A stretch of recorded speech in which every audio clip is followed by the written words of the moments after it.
Hey guys, Blake Rodriguez with Dream Come True Canine, and on this episode of Blake's Takes, we're going to be talking emotion or devotion, the real reason behind people rescuing dogs.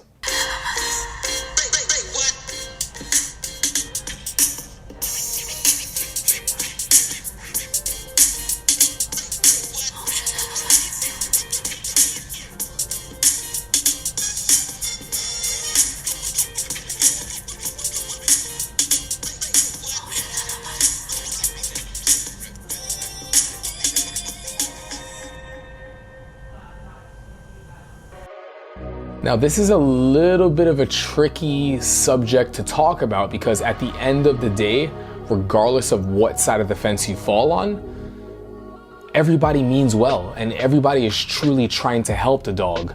But, with rescuing becoming more and more popular and kind of being as trendy as it is at the moment, we're finding that a lot of people are unfortunately rescuing more due to emotion and oftentimes not really devoted to what it takes to really help that dog that they're rescuing. Now, I know that can seem a little harsh, but let me explain. So the other day, I get a phone call from a friend who knows that I work with dogs, and she calls and she tells me she wants to rescue a dog and she wants advice. The dog that she was interested in adopting comes from an abusive background, has been abused.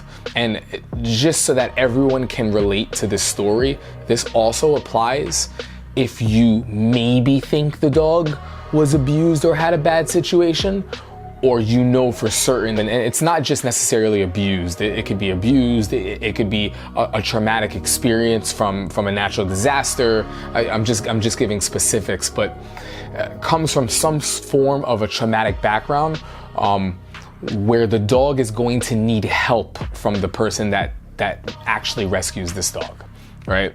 So she goes into the story about how this dog is really afraid and really hand shy and a bit standoffish of her boyfriend and all of these things, and they want to help this dog. They want to go. They feel so bad for the dog, and in the background they just saw it. It's just, how could they choose another dog when this dog has been through so much? They feel so bad and they want to help the dog. And this is what we're finding with a lot of rescue situations, and this might upset some rescue people. It certainly isn't all of them, but often what you have is the way that rescuers are marketing something is they want to bring to the table this dog's past. Oh my gosh, feel bad for this dog, feel bad for this dog. So they start to attract really, really emotional people. Oh my gosh, you poor thing. You're living in a shelter now. You must have had a traumatic past. I just want to help you. And emotionally, we're choosing to rescue these dogs. But this is the question that I ask, and I actually wrote it down here. If you're in a situation where maybe financially for your job, things are not going good, maybe you already have a dog that you're not really at a good place, you're working on getting the relationship better, but it's not as good as it could be, or you're going through rough times maybe with a boyfriend or a girlfriend or something, or who knows, you're having family issues. If you're not in a really, really good place, or I guess the advice that I should give is this, that this is even better. If you genuinely believe that you're in a place in your life where you really have no problems and you're willing to take on a problem to solve that, this is what you have to understand. You're taking on an additional problem to solve. If you have enough problems in your life, or there are enough problems that you need to solve, are you really in the position to be able to take this dog? And would you at that point be taking the dog more for you and what you want versus what this dog needs? And this is emotion versus devotion. Are you going to be devoted to give this dog what it needs to help it to move beyond its past and start to essentially rehab this dog and help to better it? And this is something that's going to be really tough for a lot of people to understand, and hopefully you really grasp this, is that unfortunately, love and cookies by itself and just love is not helping dogs that need help.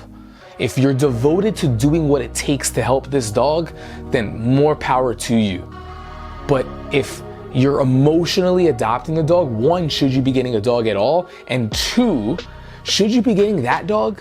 Why not get a happy-go-lucky dog? Why not get a dog that matches your temperament? Why not get a dog that maybe doesn't match your temperament rather, but why not get a dog that that just has a temperament and no past, so that with a softer breed dog and a lower breed temperament, it's really hard to mess that up. And if you lack structure and you're just loving the dog emotionally, more for you, the behavioral issues that stem from that lack of balanced structure is manageable.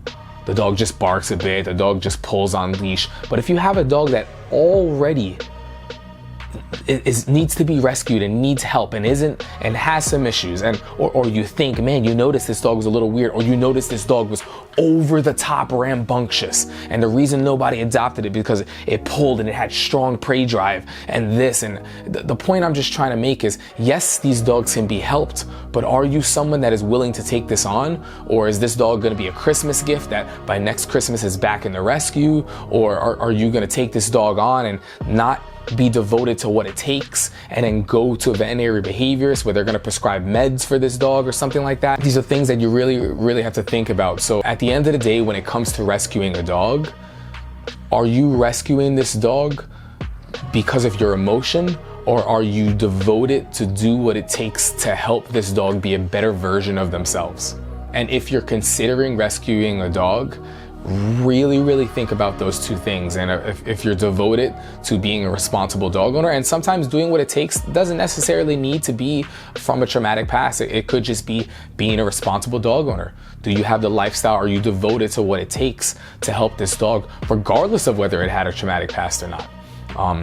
Emotion or devotion, think about that, and please pass this on to anybody that might be considering getting a dog, whether you're getting it from a breeder or you're rescuing from an adopter, or shelter, or even fostering. Thanks for watching, and I'll see you on the next episode of Blake's Takes.